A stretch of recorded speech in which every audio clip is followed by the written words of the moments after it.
Chapter 40 The Light Shines Forth. Already starting with a casting call. It starts at the Loud House. Me, Veri, Jesse, Eddie, Starfire, Raven, Tara, Argent, Volcana, Woody, Shannon? Who's Shannon? I forgot who Shannon is. It's been too long. Whatever. Lincoln and Linka, Laney, Lily, and Luan are in the living room watching TV and reading books. Boy, it sure is peaceful outside, says Laney. Yeah, says Volcana. Let's hope it stays that way, I say. I wonder if something bad's gonna happen. Is this an original one? I mean, there's bold, but it's not. Okay, let's not read ahead.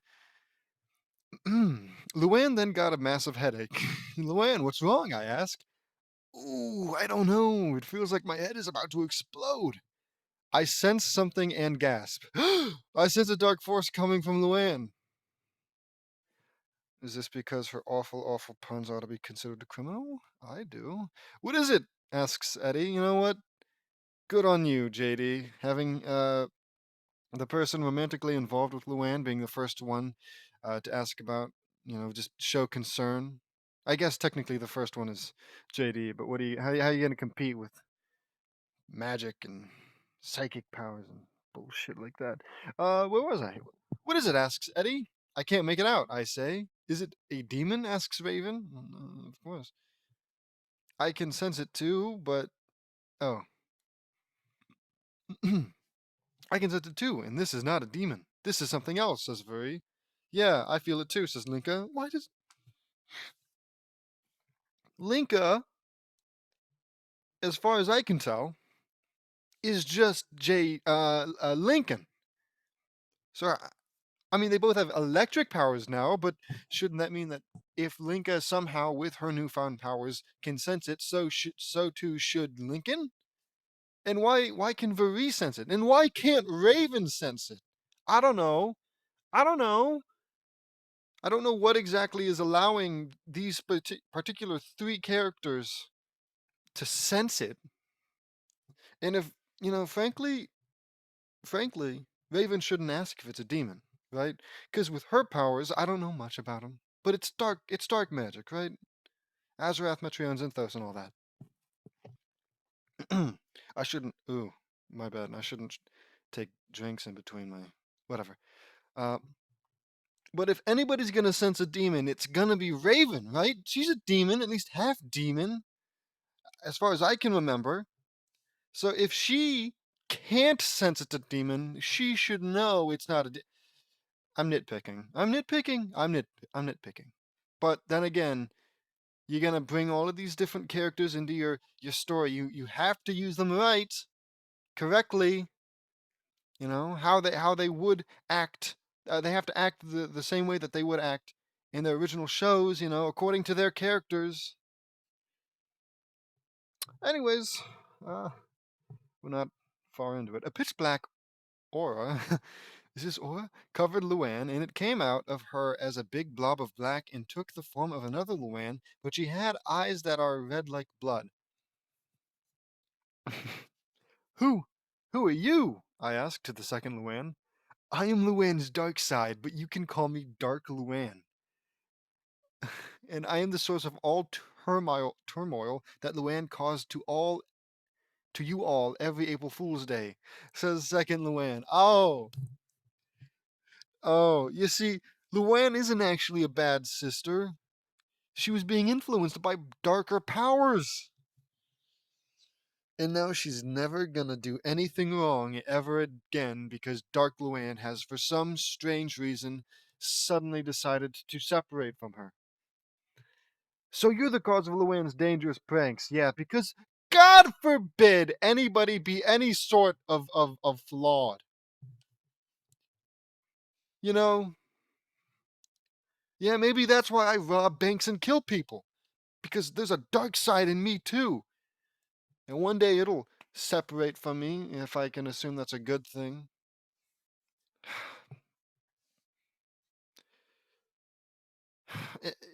But why would Luan be the only one with this?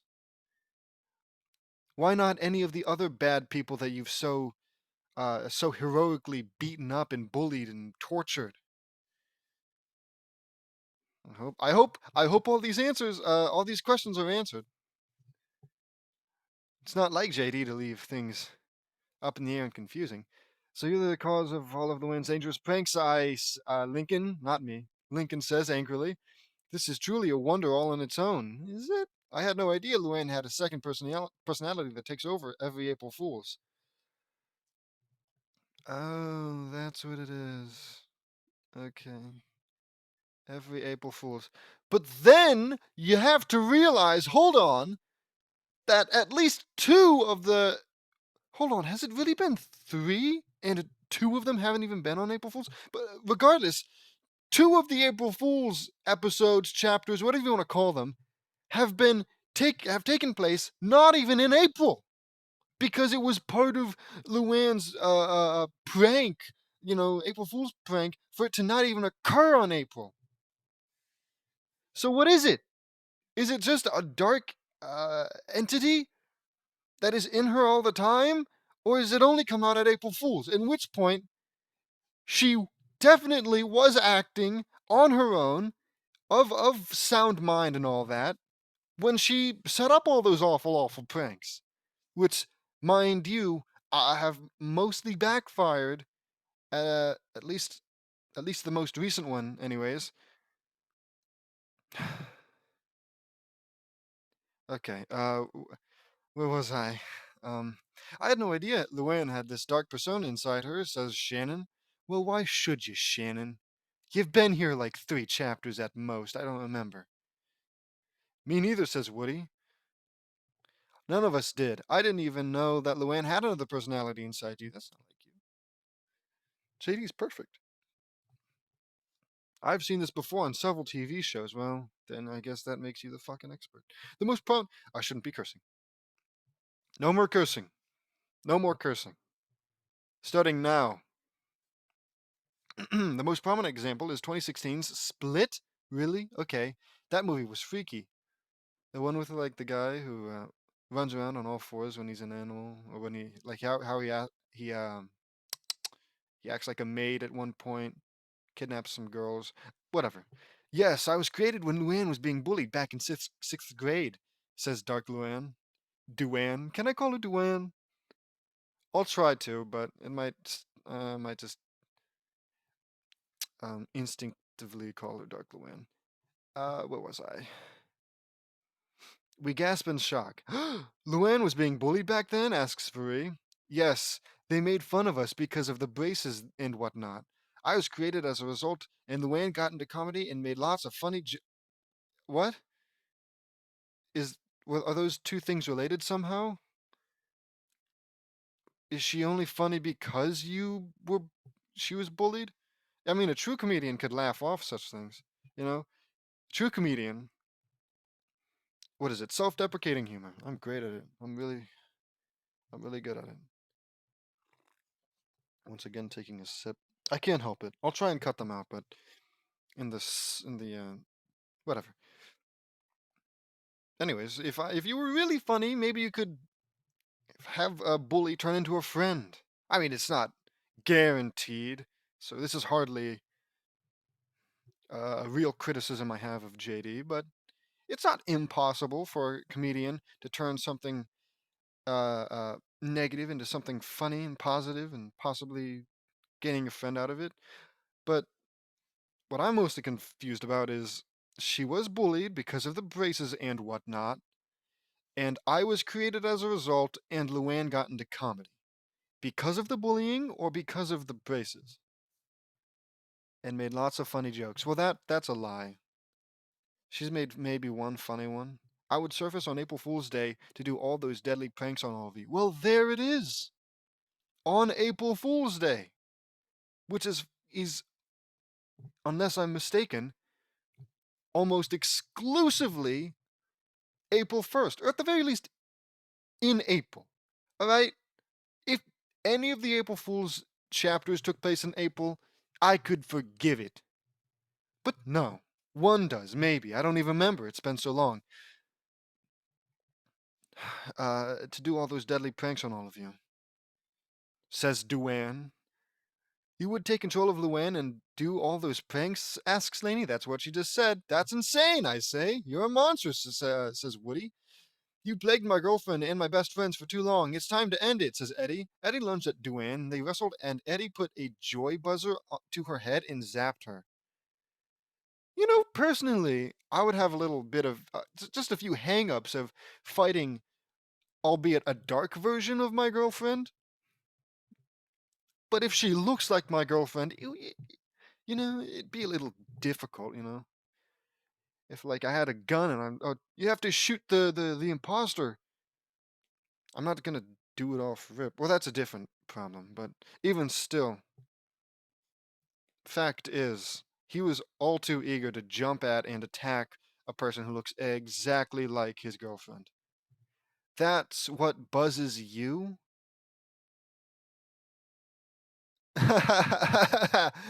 That's a good one, says Eddie. Rim shot. We all laugh. Good one. Ha ha ha, I say. Duane throws a cherry pie at Eddie, but he ducks and I get hit in the face. Is this her powers? She's got April Fool's powers? I slurp off the cherry pie from my face. You know what? Hey, hold on. That's like one of the few times JD's been just generally hit by anything. It's a day of firsts. I say that, and I don't even know what the heck I mean by it. Cherry, my favorite. I've had cherry pie, it's okay. I say, Eddie throws a whoopee cushion and it explodes. Not what whoopee cushions do, but whatever. In Duane's face and covers her in garbage. Kind of gives you a stinky defeat, huh? Ah ha ha ha, rim shot, says Eddie. We all laugh again. Ah ha ha ha, good one, Eddie, says Marie. Duane had a box, and it opened, and in it was a spring-loaded metal boxing glove with spikes on the knuckles. Duck, I yell. We all duck, and the glove punches a powerful hole, I have an itch, in the wall, and this alerts Ed, Double D, Lori, Lenny, Luna, Lynn, Lucy, Lana, and Lola, and Lisa, and... Who in... What? Lana and Lola and Lisa, and then the comma-separated list continues. Who in their right mind just interrupts a comma-separated list with a bunch of ands in the middle? You only put an and at the end, and that in of itself is just okay. Whatever. I'll start from the top. Ed, Double D, Lori, Lenny, Luna, Lynn, Lucy, Lana and Lola, and Lisa, Lynn Senior, Rita, Robin, Cyborg, Beast Boy, Cole. Who's Cole? Whatever. Ronnie Ann, Johan. Oh right, the okay. Or is it Johan? I'll say Johan and Varia, and they all come into the living room. Whew. Keep it together. Keep it together. Who's Cole? I don't remember who Cole is. I know who Johan and Varia are. They're the what? What is it? The Russian and Indian versions of JD and Vari. God, why is this making me so thirsty? What's going on? Asks Lori. Dude, it's ugh, man, I'm losing it. Is that a second Luan? Asks Luna. Yeah, that's Luan's dark side, and she's responsible for all the deadly April Fool's days we all had to endure. I say, Luan had a split personality created inside of her because she was bullied back in the 6th grade, says Vari. Eddie and Dark Luan, oops, I'm, whatever, are fighting right now, says Starfire. Excuse me. Luan was being bullied back in the 6th grade, asks Lynn Sr.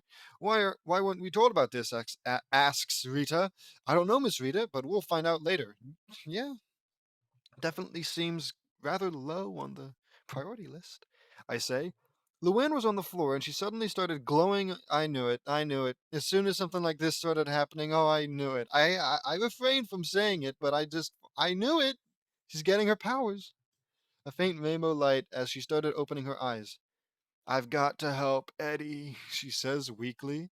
Eddie and Duane got into a nasty fist fight, and Eddie was faring really well. Of course he was, so I guess you don't need to help him after all. Wow, Eddie's training is really paying off. When did Eddie start training? Whatever, I say. Eddie was then pinned to the wall, and Duane had a blackberry pie in her hand. No, he's gonna die. Maybe he's allergic. I don't know. You fared really well, Eddie. Too bad, though, says Duane. Duane was tapped on the shoulder, and she saw Luan glowing in rainbow light, and she squirted hot sauce in her eyes. Duane let Eddie go as she was blinded. That might genuinely permanently blind someone. I don't know. You know what? I don't know. I shouldn't say stuff that I just don't know dang thing about. Almost said a curse. Wouldn't want to curse. No one hurts my brother and sisters and best friends on my watch, especially my boyfriend, says Luan. Look at Luan. Oh, I thought typo. Never mind. Look at Luan. She's glowing in rainbow light, I say. Lisa, this isn't another one of your glowios experiments, is it? Deep cut. Deep cut. That's from well, not the first chapter, maybe one of the first, but it is from the first like actual Loud House episode, isn't it? If I'm remembering correctly. Another one of your Glowio's experiments, is it? Asks Lynn. Negative, Lynn. I wish it was, but unfortunately it is not, says Lisa. This is the work of something else, I say. Look, guys, says says Woody. Luan then shocked us all by forming a pterodactyl of pure light, and it squawked and picked up Duan and took her outside. Luan followed suit and fired a beam of blue light from her hand, and it burned Duan. The light pterodactyl went high into the air and dropped Duan from a huge height, and Luan spreaded wings, up there they are, that were yellow, and flew into the air and punched Duan in the mouth, ew, or well, not ew, but ow, and knocked out some of her teeth.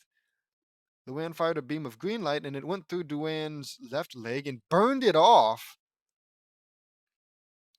Burned it off? Like all the way? Look, it's hard for me to say for certain that Duan doesn't deserve this, being literally an evil version of Luan. But even still, that is like one of the more graphic things we've seen so far. Just burning it off completely, and that's insane. This is all insane. Duan hit the ground with a tremendous thud. Ooh, that's gonna hurt. You think? Like, don't play this down, man. I get it, cartoon physics and all, but you literally burned off someone's leg. He- heck, heck, heck. I would be a little concerned about the person's mental state who did that. You know, seems needlessly cruel. You were already winning the fight. Whatever. Ooh, that's gonna hurt, I say. No kidding, says Woody. Duane then exploded. Well, there's. Okay. Then exploded into red particles of shining glitter and was gone forever. Well, at least the first person to, like, genuinely die wasn't just, as far as I could tell, irredeemable evil version of somebody else. So, hey, that might be the first death, right? Does that count? Definitely seemed like Luann's dead. Luann landed on the ground and Eddie went out to her. Luann, called Eddie. Eddie held Luann close and he was amazed. Luann, you incredible. You were, says Eddie. Luann kissed Eddie and it was amazing for him. It was so good for him. In the living room, we were all talking to you, Luann. Luann, you were amazing, I say. Yeah, you have light powers and you destroyed your dark self, says Marie. If only we all could. Then again, alcoholism isn't a dark thing. It's a hobby. Yeah, it's a hobby. Honestly, I should get drunk reading this. Maybe it'll make it easier. But where was I? You were amazing. You destroyed your dark self, says Vree. Yeah, I don't know how this happened, but somehow it did, says Luan. Let me check here, I say. I pull out my Legends book and make a surprising discovery. Just like that. Just like that.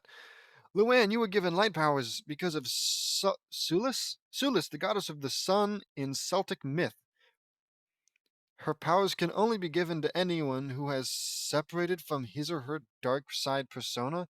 You have cosmic light control. You can create beasts of light, have winged flight. Oh, does she? Does she? At this point, I'll be confused if you don't include winged flight.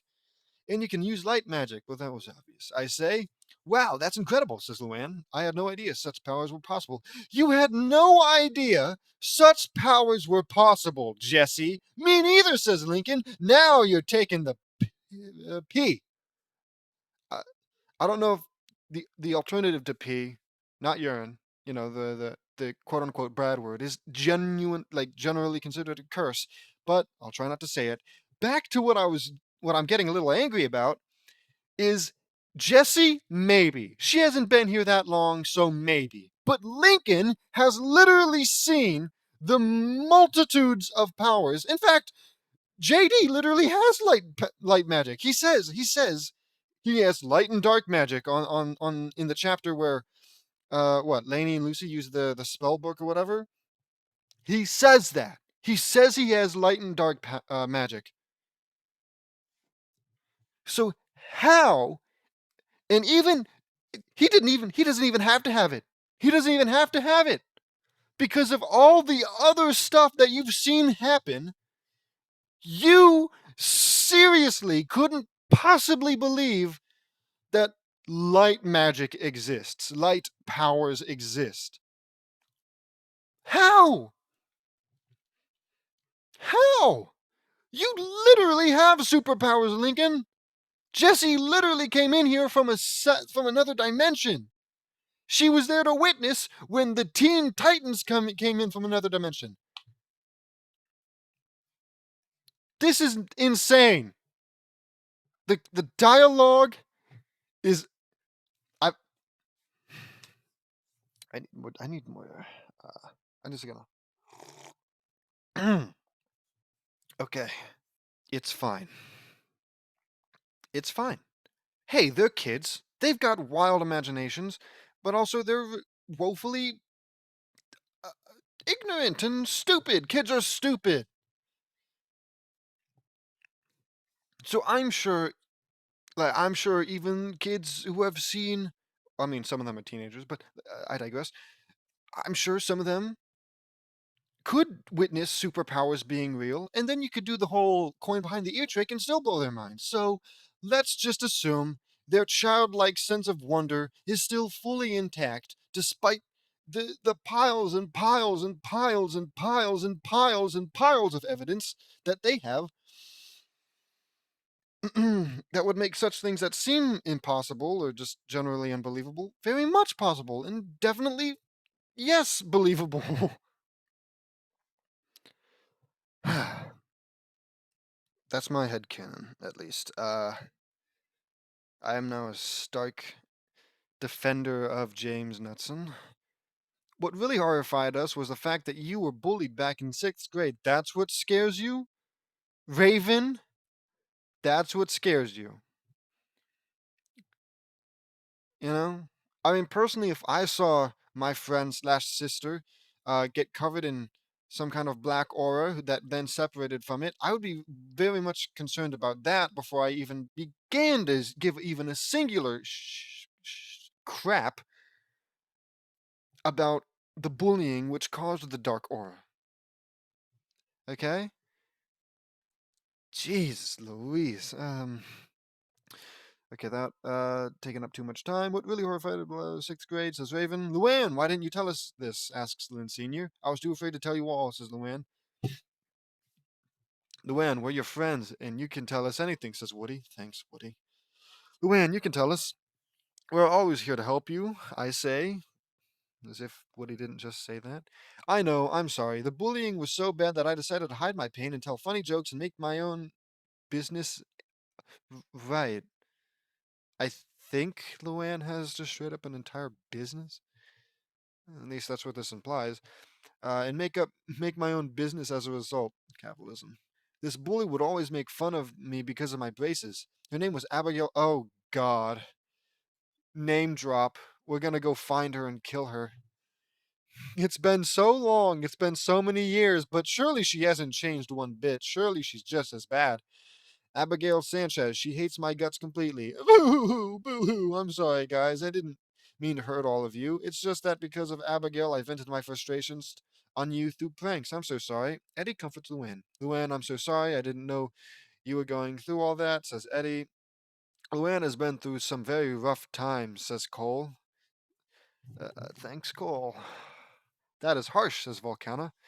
When I see Abigail, I'm gonna deafen her so. Deafen her? So bad that she'll be in a clinic for the criminally deaf? Says Luna angrily. I mean, I guess Luna is the one who plays the instruments, stereos, and all that. Save seconds for me. That's weird, says Lynn. Now, guys, we can't resort to such acts. Are you freaking serious? Are you actually out of your mind?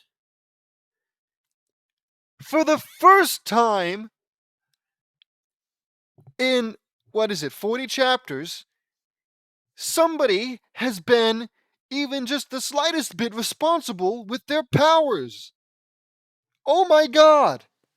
Lincoln, for some reason, and Laney, from what I can tell, has finally decided that maybe finding somebody who bullied his sister however many years ago, ganging up on her with a bunch of superpowered individuals is not a good idea, or just at least not something that should be done without some amount of thought. And this is character development or not. This is, I don't know, but the fact that James Knudsen managed to write this in, it's like the diamond in the rough. But oh my god, there is a lot of rough. Okay. Um, now, guys, we can't resort to such acts. It's beautiful, says Lincoln. Yeah, let's let our parents decide what to do. That is also remarkably mature, Laney, and I don't trust that actually. Lincoln and Laney are right, but we can't let Abigail get away with this. Yeah, I mean, maybe you could contact their parents. Have a stern talking to. Maybe she's changed. Yeah, says Vree. Yeah, violence is always not the answer. That is just not true. Well, maybe it is, but it certainly isn't your guys' moniker, your guys' morality, whatever. Says Woody. But Luan, we will gladly help you out when you have problems, says Starfire. Star's right. Luan, you're not in this alone, says Robin. Yeah, little missy, you are the funniest person I know next to BB. As in Beast Boy, you definitely can make lots of people laugh. You definitely cannot. I don't think I've laughed at a single one of Luan's jokes. Not without, reading out laughter. Um, that's right, Luan, you are funny. You are funny, says Beast Boy. I agree, says Tara. Me too, says Raven. You're never alone in this, Luan, I say. But I hurt you guys on April Fool's Day and nearly hurt you all with Dad and nearly got you all humiliated with stunt doubles, says Luan.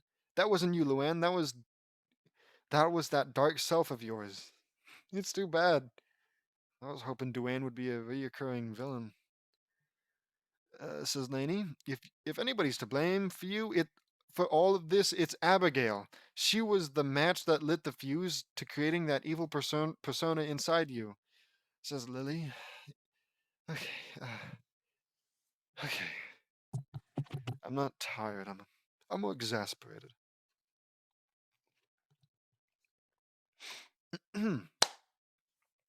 Yeah, we need to make sure she doesn't get away with everything she did. Here it comes, says Jesse. What she did makes her the lowest of the low, says Woody. You're right. Also, Eddie, I saw that you fought to protect my siblings and my friends when my dark self separated from me. I thought that was extremely brave and heroic of you, says Luan. All right, simp. I would do anything for you, Luan, says Eddie. Eddie and Luan kissed. Aww, say everyone. Lynn Sr. calls Abigail and reveals everything that happened to her. What? Lynn Sr. calls Abigail, the kid, not like her parents, but and reveals everything that happened. Oh, okay, no, okay. So Lynn Sr. calls Abigail and then reveals what she did um to Abigail's parents. I don't know why you didn't just say Lynn Sr. calls Abigail's parents. Whatever, whatever. Um, to her parents, and the police are called and they arrest Abigail for assault and battery. Good job! Our heroes, everybody. I don't know how old Luann is. What grade she's in. But she's at least in 7th grade, if I'm assuming correctly. But it's just like our heroes separating a household because a bully bullied somebody Since when? Since when is bullying grounds for arrest? Maybe bullying somebody to suicide. Assault and battery? What? Now they're lying. They're straight up lying. These are false allegations, right? Unless, of course, Luan hasn't, doesn't, it's just, all Luan said was that she made fun of her for her braces. That was the main thing that she brought up. And as far as I could tell, that either means that it was the worst thing she did or the most common thing that she did. So we don't know. Maybe she did beat her up. It. But the fact is, that's in the past. Unless you have good reason to think that she's still that bad, the worst thing that should even be legally possible is detention. I don't know. Is her parents grounding her, giving her a stern talking her to, maybe sending her to what is it, military school? I don't know. It just seems like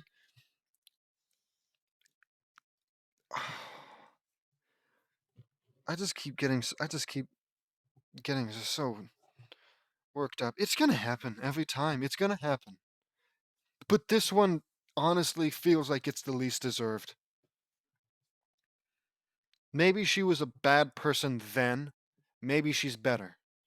Maybe she's worse, but you didn't show us that she got worse, James Knutson. So I can only assume, at worst, she's just as bad as when she was. And if that's the case, then sure, she needs to be punished. But sending her to prison or something? Michigan Juvenile Correctional Facility. Same difference, honestly. Nah, it's not. But still, sending her to kid prison is so far removed from what the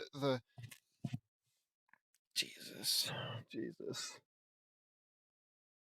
Forgive them, Father. Okay, I can't keep because I'm talking with nobody here, and I'm a little worked up. I can't even formulate my point correctly. But it's just I know for a fact that this is insane. All of them are. I gotta move on. I'm wasting I'm wasting time. This is why I never read more than 3 chapters. Because like 50 minutes of it are spent getting mad at this just criminal writing. Maybe JD should be sent to prison. Creating this garbage. Luan testified against her at her trial, and Abigail got sentenced to 18 months in Michigan Juvenile Correctional Facility and 3,000 hours of community service. 8 hours a day equals 375 days. What? You mean 8 hours? 8 hours a day for 375 days?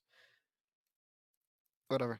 Abigail was also ordered to pay fudge $500,000 in restitution to Luan because she was bullied for her braces however many months or years ago.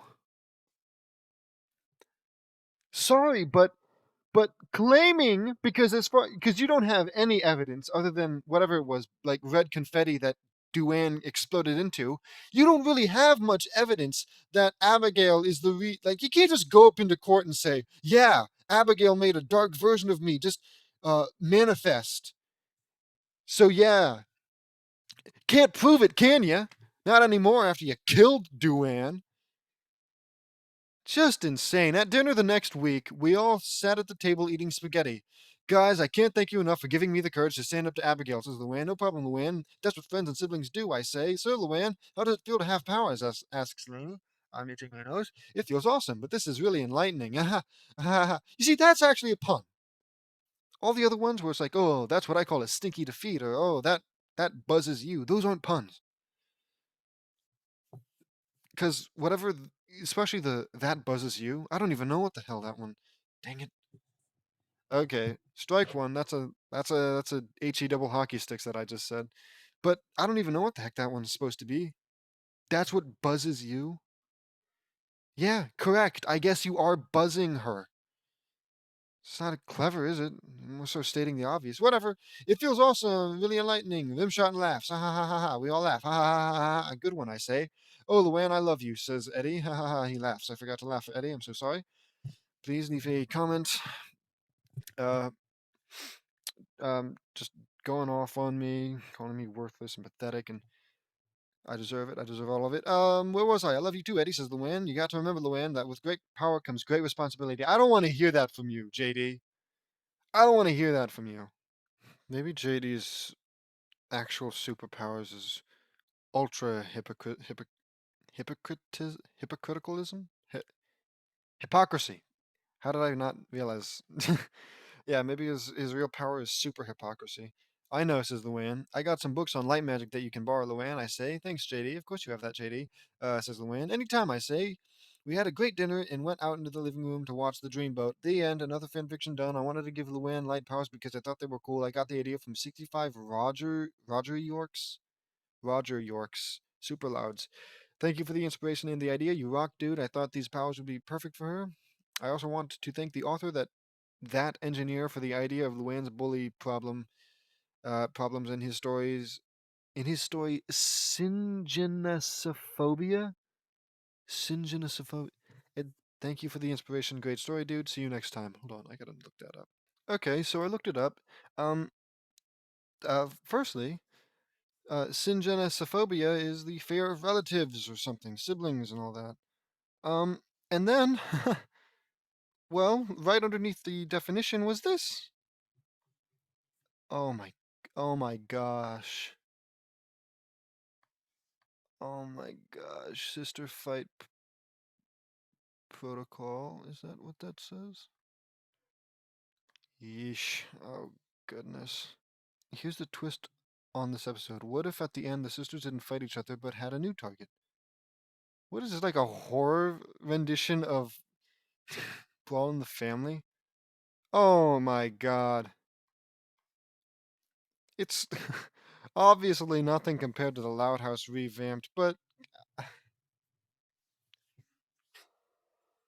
just it's more chapters than I've even read up until now. Fart louder? What the? Actually, they're quite short. Oh, wait. You know what? Maybe I'll read this one. I don't know. I can at the very least say I do appreciate that it's not a bunch of small single line, maybe 1 to 2, maybe 3 lines of dialogue and crap. Every once in a while we get these big long things, which might be a little harder to read, all things considered, but I'm sick and tired of being all like, oh yeah, this character says this character says that, this character says this. It can get a little annoying. Yeah, right. So maybe this can be something that I read at some point. Oh god, I'm setting myself up. Whatever. Back to it. Chapter 41: The Light versus Magic brackets Simulator Test. Getting interesting with the titles. It starts at the Loud House, and Lisa has gathered me, Veri, Jesse, Woody, the Eds, her siblings, the Santiagos, the Casagrandes, Johan, Varia, yes, and the Teen Titans for a special presentation. My friends and fellow siblings, I have gathered you all here for a special unveilings, announces Lisa. She leads us all into a unique room. Behold my virtual reality training simulator room. With this, we can use our powers and abilities in any kind of scenario, on any difficulty, and in any setting, time, or in any planet, city, or environment. Says Lisa, explains Lisa. Boom, there we go. Cool, this is gonna be sweet. And you brought us all here in here so we can give it a field test, I say. I state. I don't ask. No. JD doesn't ask. He knows. He knows. Precisely. But one of you will be testing it today, and if it works, we will be using it more often, says Lisa. Awesome, says Veri. So who wants to try it out, asks Lisa. How about we let Luan give it a test drive? She recently acquired her powers and just finished her training. Just finished her training! Her training! I'm losing my mind. She just finished her training. Only took a, a, a chapter, I guess. However much time passed between them. God forbid James Knutson use this to actually have Luan trained properly. on screen, for lack of a better term. That would make sense. That would actually, for once, it would be a little bit more understandable why, after one chapter, someone who gets their powers is instantly an expert in them.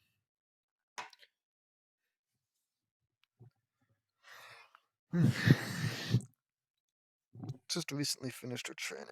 Then why should she go? Like, seriously? Like, I can understand her knowing at least a few things, but if you're seriously setting up a simulator style training facility thing, why wouldn't you take the opportunity to properly show at least one of the characters actually mastering their, or just generally training with their powers? I can understand her knowing a few things. I'm sure at least some amount of time passed between when she got her powers and now. It's just missed opportunity. It is. She just recently finished her training. I say, we all agree. This is going to be interesting for me, says Luan. You can do it, Luan. I know you can, says Eddie. We all give her supportive sentences.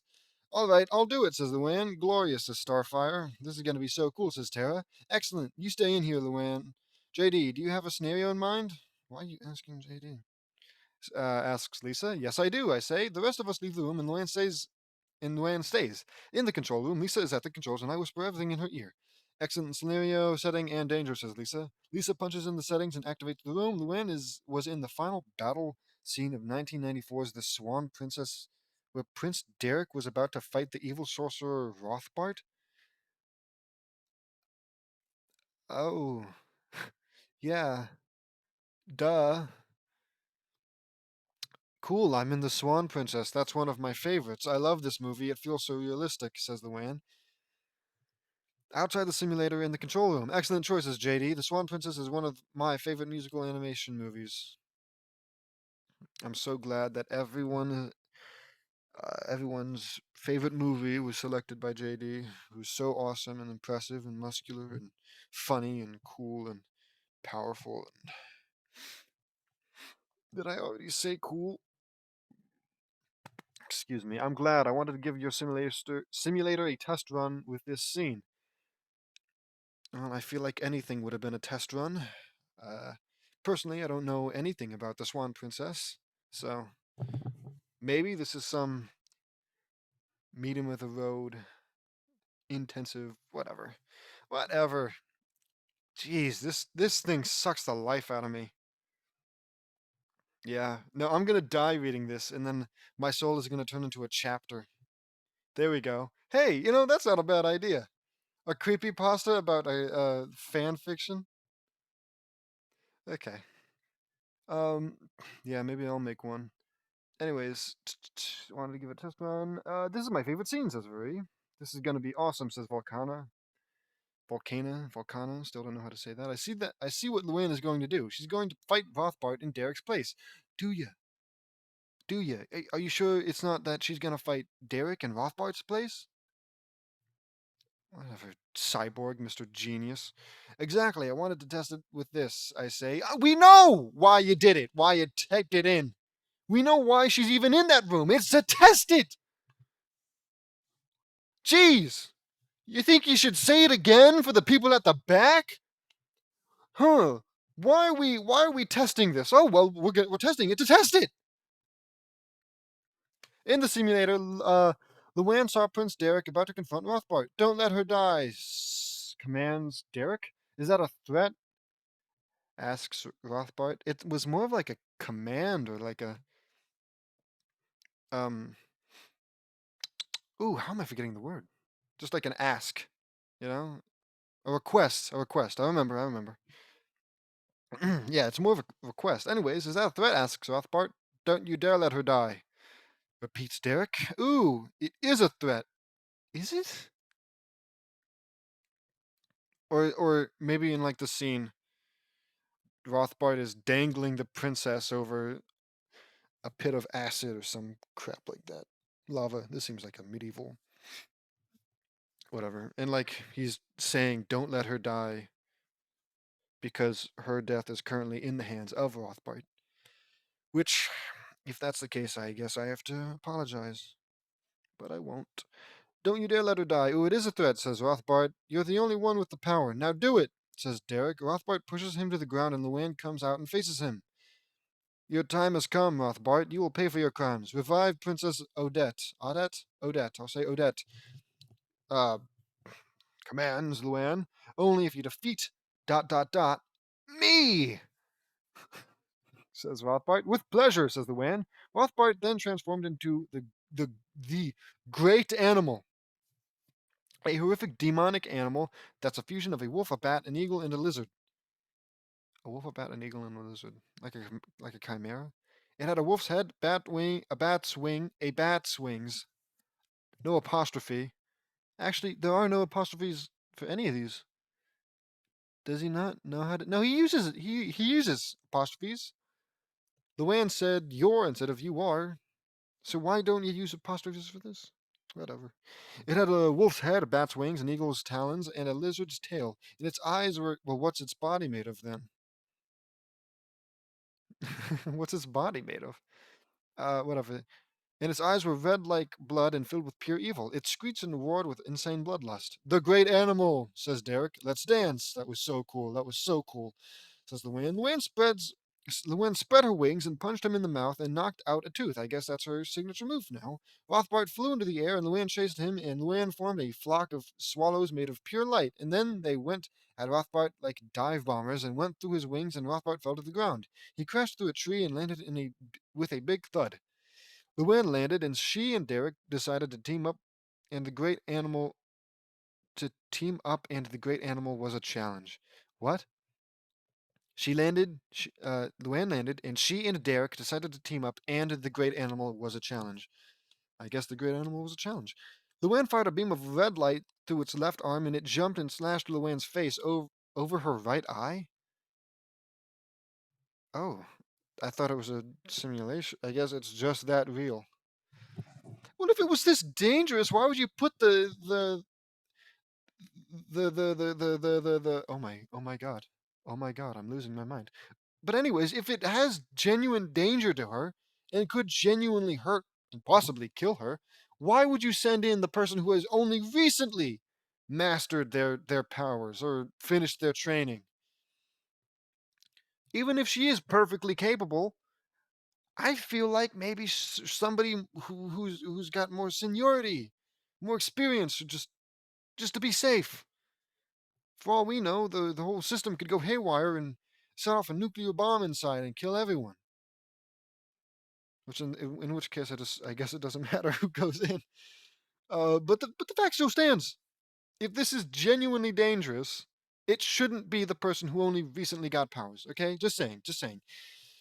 Okay, where was I? Slashed her over the face, right eye. Ow, my face is the win. Luckily, her eye wasn't cut. Outside the simulator. Ooh, that's gonna hurt, I say. You can get seriously hurt in this thing, says Marie. No kidding, says Robin. This is the perfect machine and it works really well. Yep. Okay, says Beast Boy. So far, yes, says Lisa. Let's wait for Luan to finish, says Lori. Let's! It's almost like me as a reader can assume that that's what you're going to do. And there's actually no genuine reason for you to say this.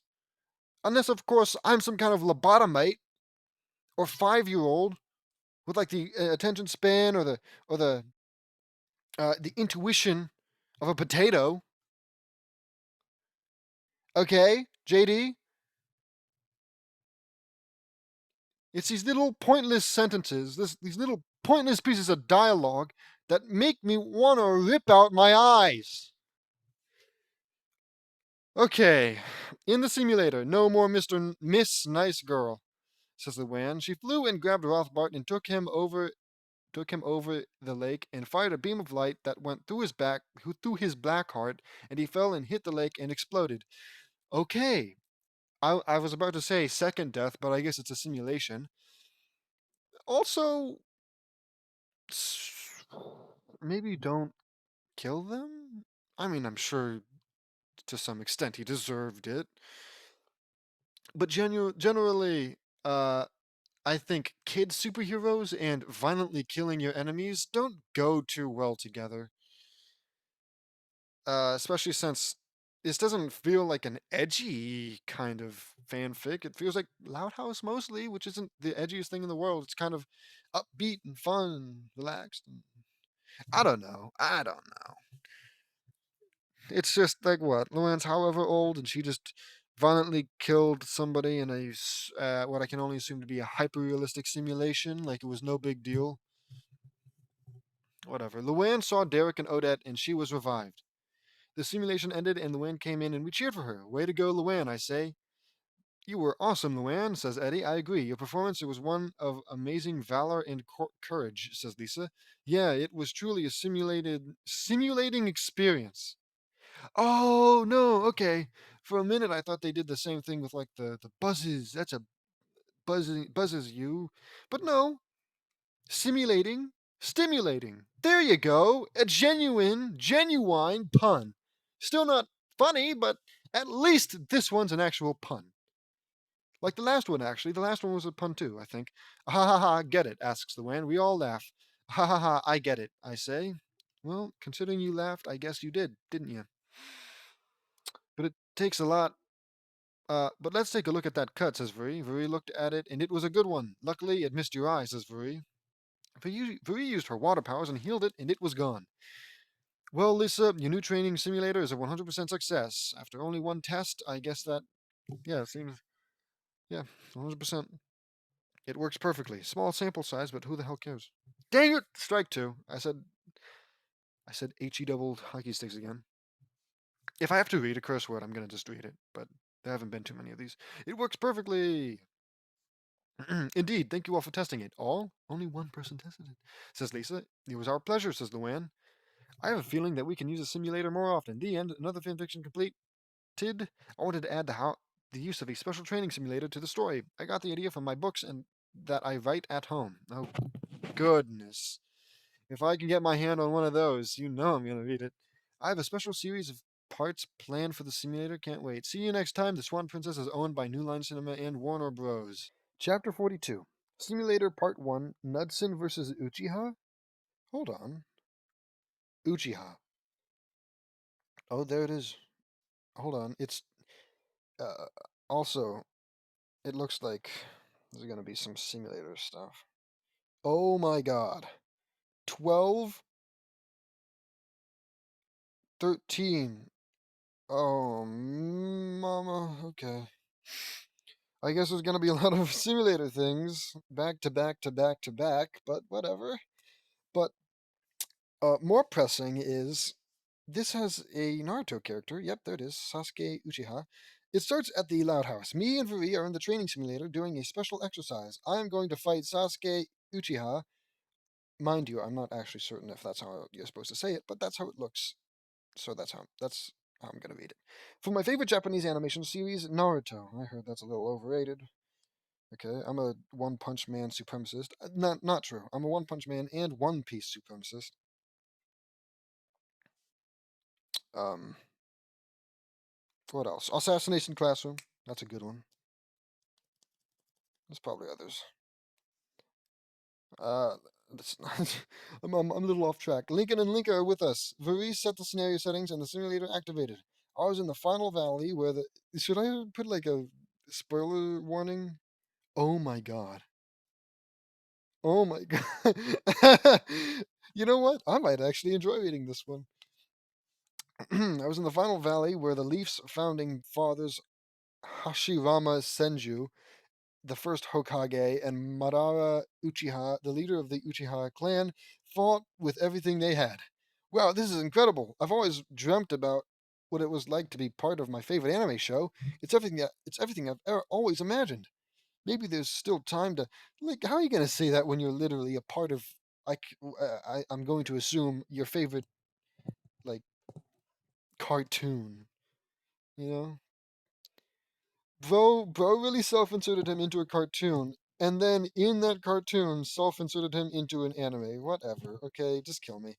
Um, I've always maybe there's still time to help Sakura see the light. Are you seriously going to convert Sasuke? Wait, no, not Sasuke. Sakura, a simulation to the good side? That's stupid. I use my telepathic abilities and send a message to Sakura Haruno, God, I'm gonna butcher these names, in the hidden leaf, telling her everything about Naruto's achievements and everything he's done for her, along with his past and background, including his heritage and more. I do the same with Fu in the hidden waterfall, Kakashi Hatake, Hanada Hyuga, Ino Yamanaka, and Ayame Ichiraku in the leaf. I hope they all got the message. Like, what is this for?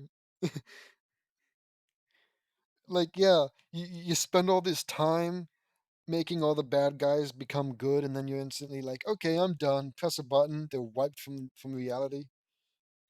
Like, what's the point? Okay, I hope they all got my message. I say, I see a figure on the statue of Madara Uchiha. There he is, Sasuke Uchiha. Soon he will know everything. I say. Just then, Naruto arrived on the scene. Naruto is here too. Perfect. I say. I telepathically talk to him.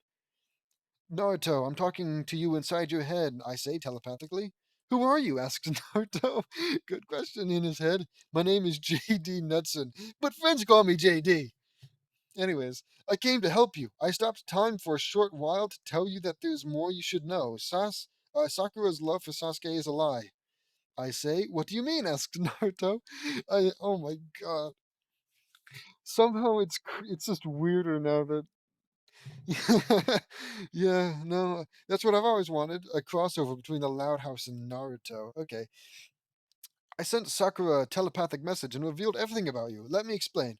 I know you're the Nine Tails Jin. Oh my. Okay, Jinchuriki, Jinchuriki, and you've been cursed with a big burden that no one wants. But the fourth Hokage did it for a reason. The fourth Hokage, Minato Namikaze, I'm going to assume that's how that's said, did it because he couldn't place this burden on anyone else's child. Is that supposed to make him feel better? If I heard that, I'd be like, oh, so I'm the child he hated the most. The reason for that, Naruto, is because Minato Namikaze, the fourth Hokage, was your father, which honestly, I don't know if that makes it more or less believable. No offense, but I'm not about to curse my own kid. Whatever, I guess it worked out. He got his own anime show. Uh, when I told Naruto this, he was shocked about this revelation.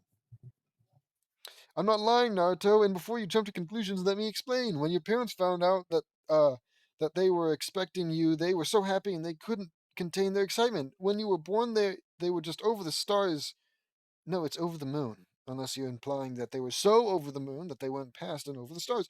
Blah blah blah. That you came into their lives. But then the Nine Tails attack happened. It was because of a rogue Uchiha wearing a mask that was impersonating Madara Uchiha, who's been dead for a long time. He was controlling the Nine Tails, and he forced it to attack the village against its will, and made it kill 1,200 people, including your father and mother. Your mother was the previous Jinchuriki of the Nine-Tailed Fox before you. Naruto and the rogue Uchiha. Okay, and the rogue Uchiha used your delivery to his advantage. When a female Jinchuriki is pregnant, I'm losing my mind. The chakra that normally nurtures the child is divided between it and the seal. Uh, and when she gives birth, so much chakra um, is directed to the child that the seal weakens, and a seal master must be present to maintain and repair it afterwards. The rogue Uchiha used this to his advantage and held you hostage to get Minato away from um, your mother Kushina, so he can rip the Nine Tails out of her. The reason your heritage was hidden from you was because of your parents' enemies. Your parents made quite a name for themselves during the Third Great War, and they found out that Minato and Kushima had a son. And if they found out that Minato and Kushina had a son, they would come after you and get revenge by either kidnapping you or killing you. I don't need to know this! I don't want to know this, man! I can live a perfectly fine life without having to read all of this Naruto lore. And also, I guess technically spoilers. I just got spoiled, but I don't really care. Especially, I don't want to learn it from this. If I'm gonna do it, it's gonna be like a 10-hour YouTube video that I have playing while I play a game or something. But this, I don't know why, but this is a special kind of torture. Okay, it took Naruto 2 minutes to digest all of the info I told him. Thank you for telling me, JD. Thank you. Now I know that my parents didn't die in vain, says Naruto. You, you're welcome, Naruto, and I would never think of you as a monster, demon, or freak. It's not my style and in my nature. I would gladly look after you like a big brother if given the chance. It's what your parents would have wanted. Yep, your parents would have wanted some random kid to make a simulation where he gets to role play as your big brother who just probably lore dumps, possibly ruining later arcs or whatever. I don't know. Whatever. I'll have to ask one of my friends who actually has watched Naruto. You're welcome, blah blah blah. I appreciate that. Thank you, says Naruto. You're welcome. Now let's take down Sasuke together. I say, let's, says Naruto. I resume time and fly over to Naruto. Sasuke! Sasuke! Calls out Naruto. Are you gonna run away from us, you coward? I taunt. Sasuke turned to face us, and we saw a disturbing sight. He had black flame marks on part of his face, and his left sclera was pitch black, and his eye was yellow. I don't know what a sclera is. So it's you, hopeless little knucklehead. I see you're not alone, says Sasuke. Sasuke, before we fight, I want to tell you why Itachi killed the Uchiha clan. I say. He did it to test the limits of his power, says Sasuke. No, that's not the real reason. He did it because he was forced to. I say. What do you mean? Oh, here we go, asks Sasuke. You know what? I'm gonna take a drink before I do this. Ah, all right. No breaks. Here we go.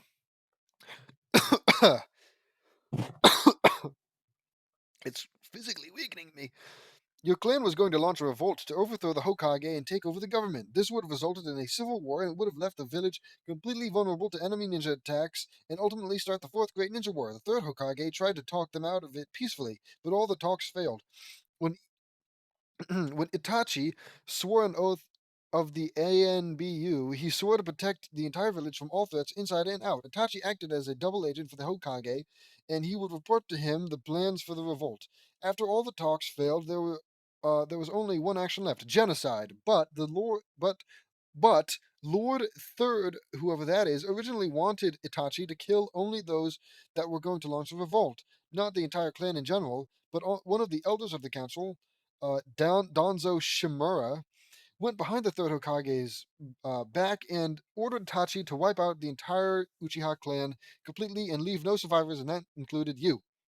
He gave Itachi an ultimatum: protect the village or protect the clan. And Itachi went with the village.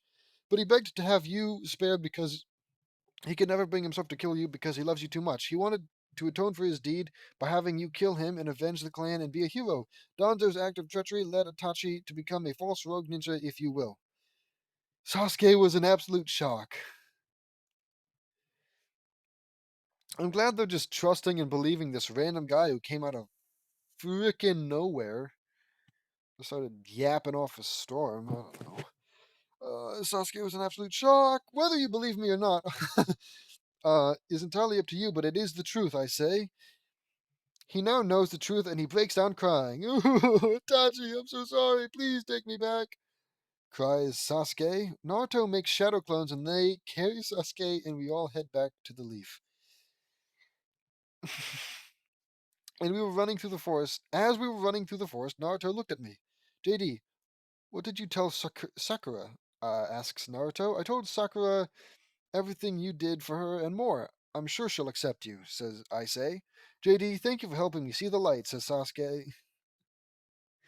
Oh, no problem, Sasuke. Thank you, JD. Thank you. I'm sorry about your clan. I wish that some of them could have been spared. You know, funny thing is, you could probably use the simulation to go back to that part and save the clan. As if that matters. As if any of this matters. God dang it.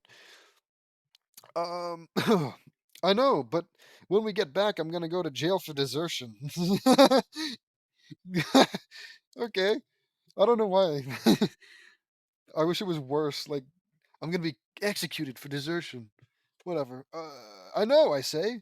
They'll put you in prison, asks Naruto. They have to, Naruto. It's the law. Also, Naruto, those imbeciles at the academy minus Iruka sabotaged your education so they can make sure you never become a shinobi. Bunch of bunch of butt faces. Bunch of bobs. No, wait, that doesn't make sense. It'd be Bob, which is the acronym for bunch of whatever. I had a feeling they were doing something, says Naruto. Oh my god, there's so much left! Okay, what was I? We arrive at the gates of the Leaf, and we see Kakashi Hatake waiting for us. Naruto, thank goodness you're all right, says Kakashi. Thanks, Sensei, but thank JD here. He helped me get Sasuke back, says Naruto. It's truly pleasure to meet you, Kakashi. My name is JD Nutson. We shake hands. I say we shake hands. Likewise, and it's a pleasure. You have my thanks for helping Naruto and Sasuke, says Kakashi. Think of nothing of it. We need to talk with the Hokages, and don't worry, I'll make sure that nothing happens to Naruto. If these villagers try anything, well, it won't be pretty, I say. Thank you, JD, says Naruto. No problem, little brother. That's so weird! That's so weird, I say. No problem, little bro. That's just dumb, man. Why would anybody... Whatever. Okay, we walk into the village, and it was truly a sight to behold. The Hokage Mountain was an amazing spectacle. I saw some of the villagers looking at Naruto with a hateful nature. What are you looking at, dummy? Dummies, I ask menacingly. It's been like this for Naruto since he was 3, says Kakashi. I know, and Naruto knows everything about his parents. I told him telepathically. I say, yes, Sensei, I know my heritage, my parents, and why they did what they did, says Naruto. Kakashi was shocked. They're all taking this very well. I was shocked too, Sensei, but I've come to accept it, and also my curse mark is gone. All the evil in the world is gone. Sasuke showed that the curse mark on his neck. I'm yawning. I'm yawning. I don't know how I'm yawning. This is such an interesting read. On his neck is gone. Well, have to explain how this happened. That's probably supposed to be wheel, says Kakashi. In the Hokage building, we entered the Hokage's office. Naruto and Sasuke are back safe. Are back safe, Lady Hokage. And they had some help, says Kakashi.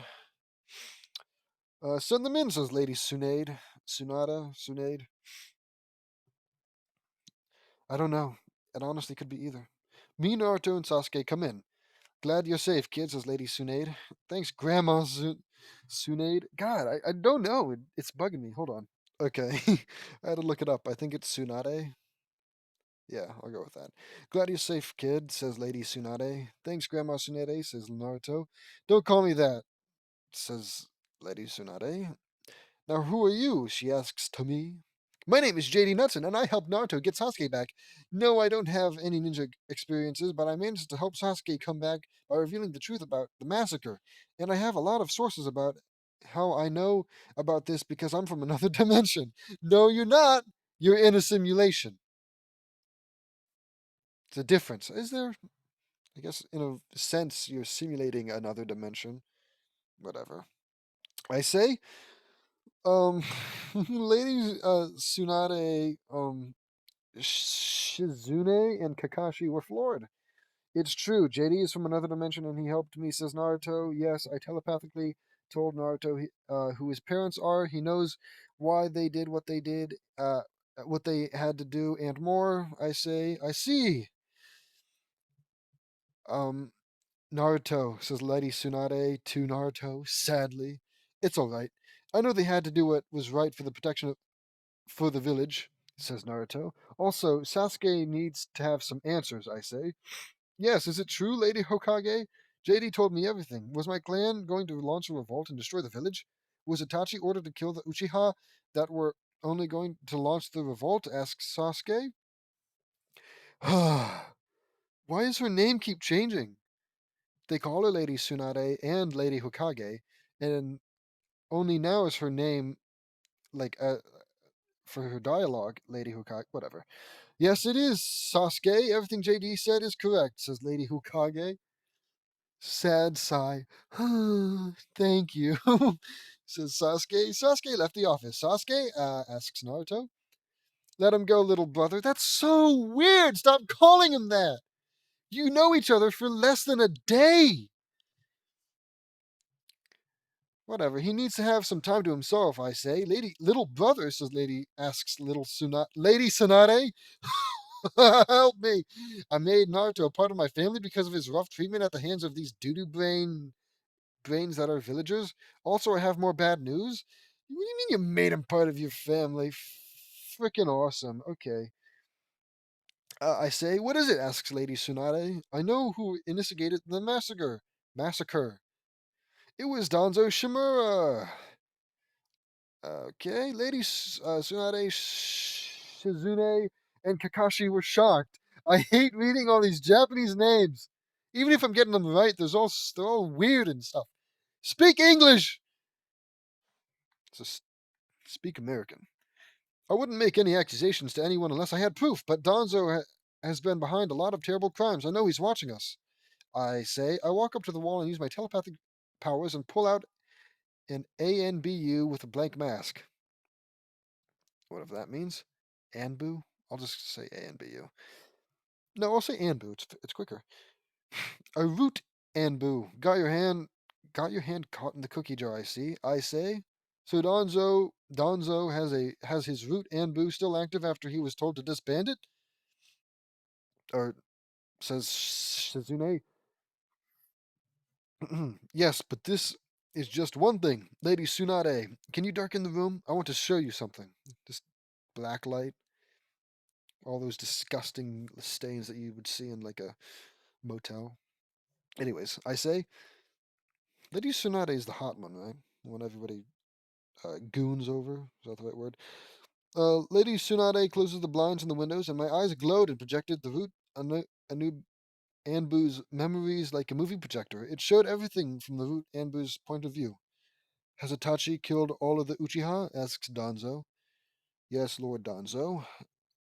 Sasuke Uchiha is in the hospital healing as we speak, says the root Anbu emotionlessly. Excellent. Hiruzen. Soon, Hiruzen. I will be Hokage and you will obey me. My brain's melting. Says Danzo.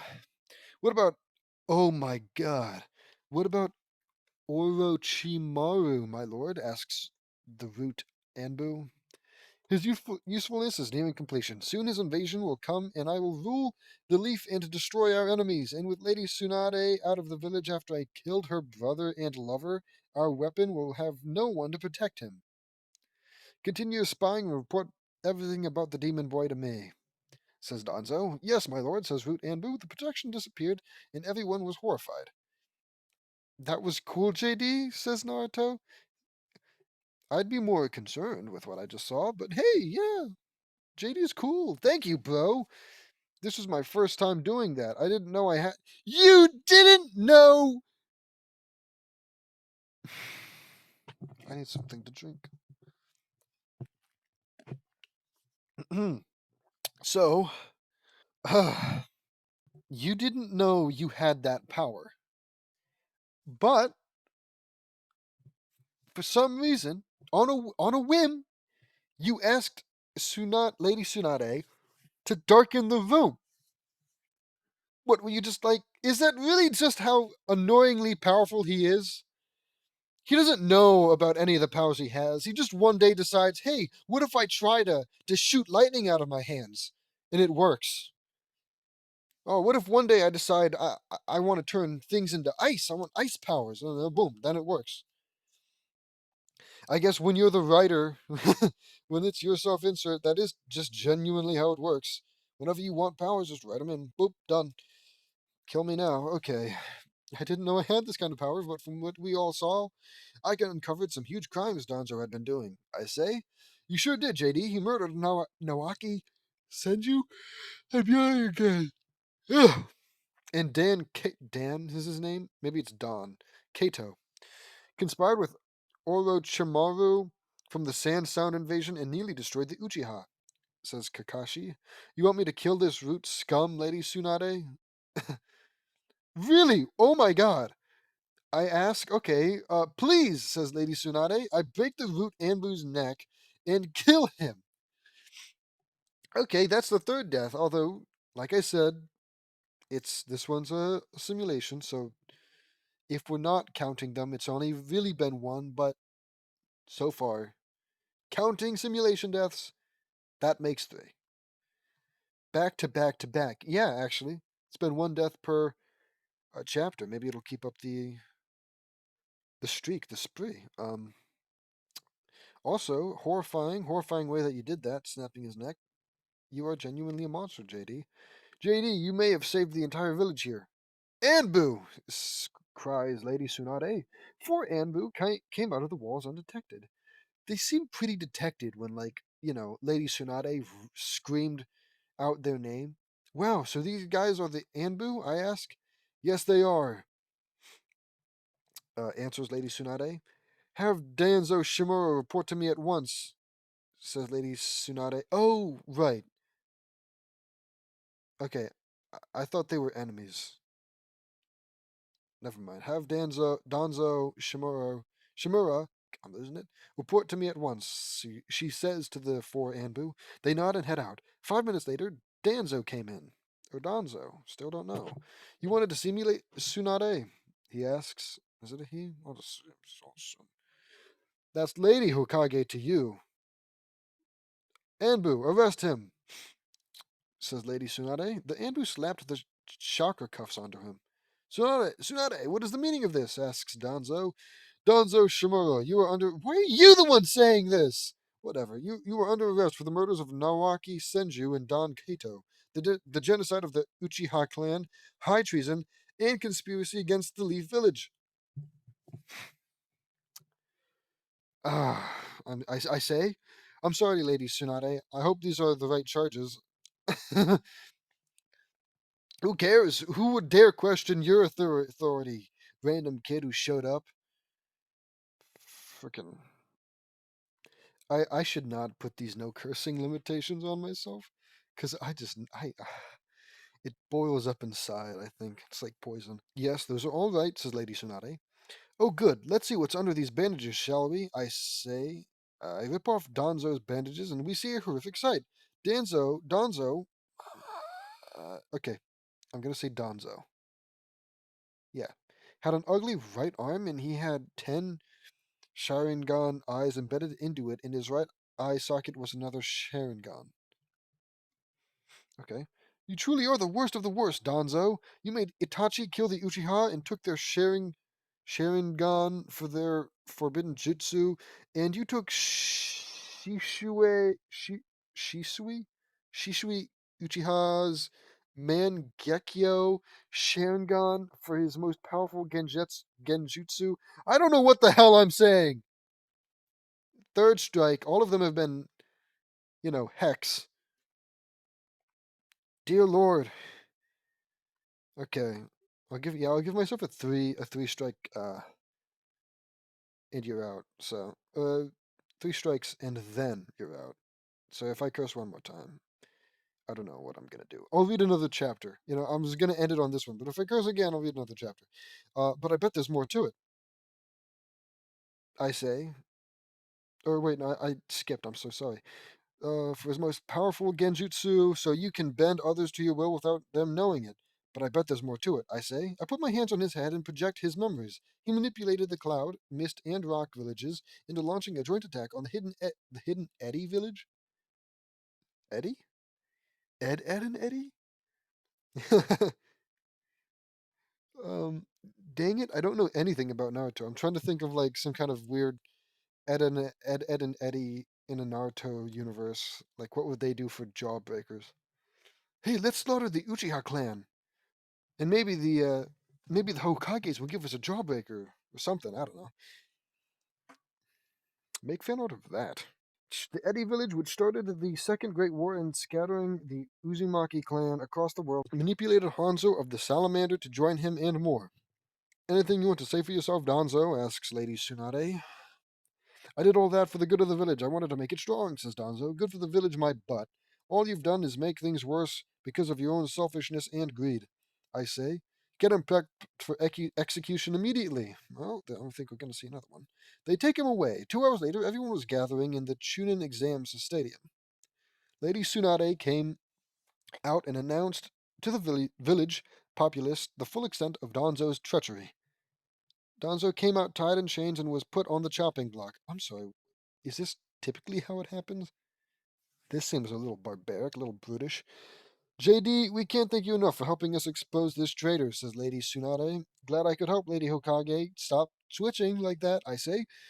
Sasuke, Naruto, since he affected you the most, would you like to help JD execute him? They're kids.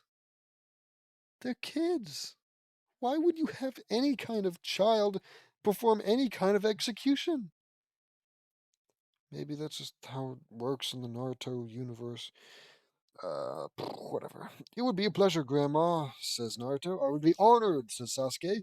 Me, Naruto, and Sasuke had swords, and we stood in a triangle formation.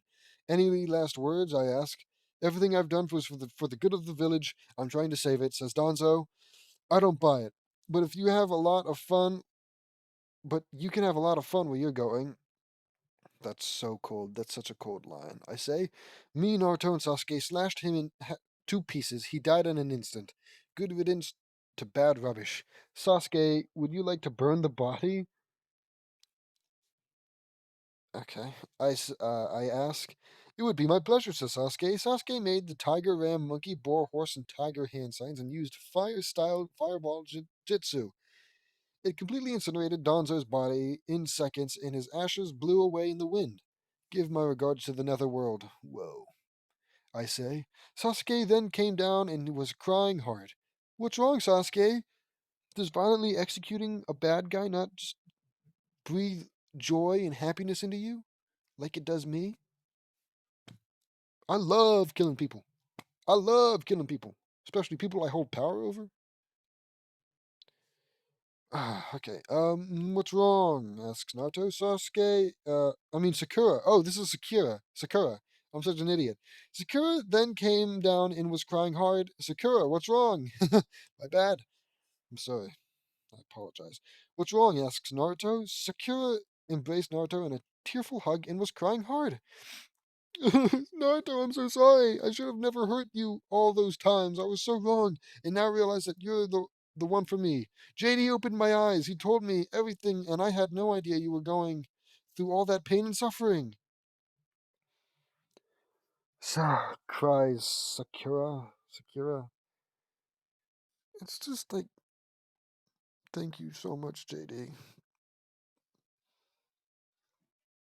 It's like, at the end of the day, it's fine if you want to pretend you're in these scenarios. And hell, there are plenty of like movies and shows where the endings haven't exactly been happy. Where I've envisioned ways in which they played out better. Right? There's nothing wrong with that. But to put it into a fan fiction, it's just it's whiplash. It's shell shock. And moreover, it has literally nothing to do with the original reason that this fan fiction was even created, which is to revamp episodes of The Loud House. I'm glad my message got through to you, I say. Hinata and Ino came down too. JD told me too. You see, Naruto, I've had a crush on you since we were in the academy, and I love you, says Hinata. I smile in happiness. I knew you were very special, Naruto, and I was wrong about you, says Ino. I know, who knows? I don't know. Thank you for opening my eyes, JD, says Sakura to me. You're welcome, Sakura, I say. Sakura and Naruto. Wait, what? But Hinata just professed her love. Is it gonna be a love triangle? Whatever. Sakura and Naruto kissed, and Sakura's parents, Mibuki and Kazashi Haruno, came. That's a weird way to say that. Oh my god. Yep, their daughter and a boy kissed, and they came. Anyways, not like that. Not like that. Obviously, not like that. Just I gotta find joy in something here. This is not fun to do this. Okay. Though I think I've actually laughed the most this chapter than any other. The reason Sakura, I wanted you to be with Naruto.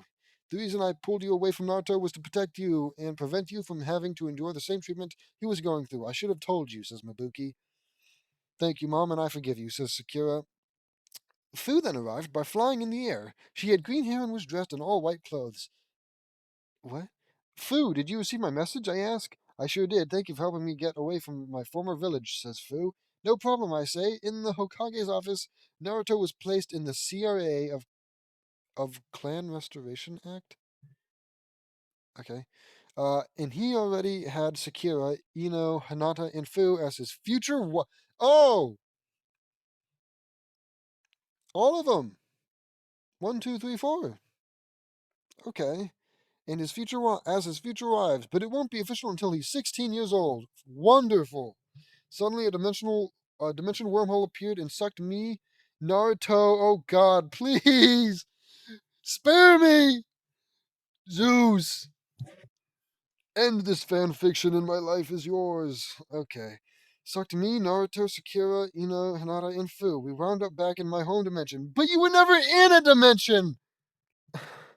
You were never in a dimension. It's a god dang simulation, isn't it? I'm so certain. Let me go back. Hold on. The simulator activated. And no, what? You were never in a dimension. You were just simulating a dimension, a different dimension. I hate you. I hate this. I hate you. Okay, we wound up back home in my dimension. Where are we? Asks Naruto. We're back home in my dimension, I say. Yes, I created that dimensional wormhole and brought you and your friends here, says Lisa. Thank you, Lisa. I'm glad you did, I say. In the living room, I did introductions, and Lisa surprised us by showing us that the leaf I went to was on an island in Lake St. Clair. It was going to be a great feeling for all of us. The hidden leaf is now in the United States of America. Naruto, Shakira, and Fu now live in the mansion. Okay, a bit to unpack there. Firstly, in the living room, uh, Lisa surprised us by showing us that the leaf I went to was on an island. What do you mean the leaf he went to? What do you mean? The leaf he went to, which at first I thought was a simulation, actually wound up being another dimension. So how could he have gone to a leaf in another dimension and yet somehow that be in their same dimension? What? Are you saying there's an identical version of what he went to? In where was it? Lake St. Clair. In which case, just say that, formulate that sentence better, because that just straight up made no sense when I read it out loud. But also, and this is a first, we finally have somebody who isn't his fiance, which of course his fiance is going to live with him, I assume. But we finally have somebody being introduced to the main cast who isn't instantly pushed into the Loud House and instead actually lives in JD's mansion, which no doubt has plenty of room and should have taken people a hell of a lot sooner. This is insane. This is insane.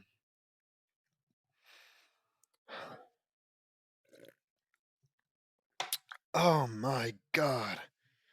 This is the worst ending. God, it could have just been as simple as, okay, now turn off the simulation, and then boom, everything's back to status quo. But no. Also, what happened to the others? What happened to Hanato and Ino? Where are they gonna stay? The hidden leaf is now in the United States of. So did the somehow the entire island come through the dimension, the portal as well? Whatever. Let's just say that. The end. Another fan fiction done. This is part one of my simulator saga. I'm sorry if it is not as action packed as you were hoping to be. Honestly, yeah. How the heck are you going to self insert yourself? Um, it's like self insertception at this point. But, anyways, how are you going to self insert yourself into a Naruto storyline and instead of doing a bunch of cool jutsu and just general fighting ninja crap, you decide diplomacy's better. Let's just talk them out of it. It's more mature, sure, but at this point, no offense, I'd rather have seen you kick people's asses, even if they don't exactly deserve it. Because at least, it's a simulation. At least it was. Frickin' awesome. Okay, sorry it wasn't as action-packed as you were hoping it to be. I wanted to bring the Hidden Leaf to the world so we can be closer. Yeah, oh god, it was just so hard going into the simulation, which also, I guess, acts as a dimensional portal, but whatever. Also, I'm sorry I haven't focused mainly on any Loud House character, but I will make it up to you. Thanks. I'm a huge Naruto fan as well as a huge Loud House fan. I couldn't tell. You hide it so well, James. James, let me say this first and foremost. You are just about the most humble guy I know. I've known Naruto ever since. Well, you haven't known Naruto. You've known of Naruto. You don't personally know him. He certainly isn't your little brother. I've known Naruto since 2010, even though it came out in 1999. I'm a diehard Sasuke hater. Holy sugar. I'm a diehard Sasuke hater. I hate his guts to the 100th power. That is my main intention on this story, but I wanted to give that a break just this once. Someday I plan on bringing one of the Loud Kids with me into the simulator. I have lots of things planned for the simulator in the future. Can't wait. See you next time. Why are you going to hate him? From what I could tell, his whole, like, he's not good, at least not from what I could tell, but it was like perfectly understandable why he wasn't good. It's because his entire clan was killed, and he was led to believe that the good guys, quote unquote good guys, I'm assuming that the Leaf or the Hokage are the good guys, are the ones that did it. If some guy killed your entire family, but you realize that he was actually some hired goon by a greater power, would you? Uh, it's just. I'm lightheaded. I think I'm having a stroke or a heart attack. Okay. Okay. I need to stop ranting mindlessly and maddeningly. I need to formulate my ideas before I just start going off on this. Okay? I don't expect anybody to like Sasuke, because at the end of the day, he's a bad guy. At at least at whenever that part of the story took place. You can certainly like his story, but to actively hate him doesn't feel right, especially if you know his story. It seems more of like a tragedy scenario. Like, well, how are you gonna hate him for being so wrathful, for being so vengeance filled, when such awful things have happened to him? Obviously it's hard to justify. Uh, I don't actually know what Sasuke does, but it's hard to justify being bad. But it's also not impossible to understand where he's coming from. So to hate his guts just seems silly, unless you just straight up hate his character. I don't know, maybe he's like an annoying character. I don't know. I don't know. See you next time. Naruto and characters belong to Oh no. Masashi Kishimoto, Shonen Jump in Viz Media. This one was a roller coaster. Look forward to a lot more simulator chapters, everybody. Okay, like and subscribe. Goodbye.